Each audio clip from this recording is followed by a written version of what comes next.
মুর্শিদাবাদের এক ছোট গ্রামে থাকত রাহুল নামে এক ছেলে। ছোটবেলা থেকেই তার স্বপ্ন ছিল বড় শহরে গিয়ে কিছু একটা বড় করা।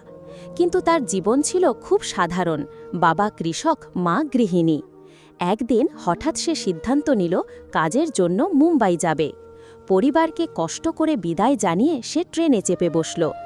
দীর্ঘ পথ পেরিয়ে যখন সে মুম্বাই পৌঁছাল, তখন তার কাছে ছিল শুধু কিছু টাকা আর অনেক বড় স্বপ্ন।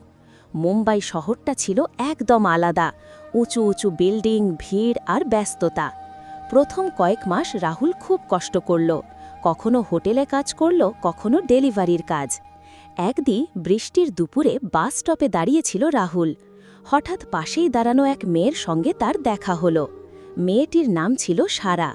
সে মুম্বাইতেই বড় হয়েছে, কিন্তু তার মনটা ছিল খুব সহজ সরল। বৃষ্টি বাড়ছিল, তাই তারা একই ছাতার নিচে দাঁড়ালো।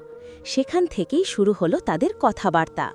ধীরে ধীরে বন্ধুত্ব, আর সেই বন্ধুত্ব একদিন প্রেমে বদলে গেল। সারা রাহুলকে তার স্বপ্ন পূরণ করতে সব সময় সাহস দিত। রাহুলও দিন-রাত পরিশ্রম করে ধীরে ধীরে নিজের ছোট ব্যবসা শুরু করল। কিন্তু তাদের প্রেম এত সহজ ছিল না। সারার পরিবার এই সম্পর্ক মেনে নিতে চাইছিল না, কারণ রাহুল ছিল দূরের এক গ্রামের সাধারণ ছেলে।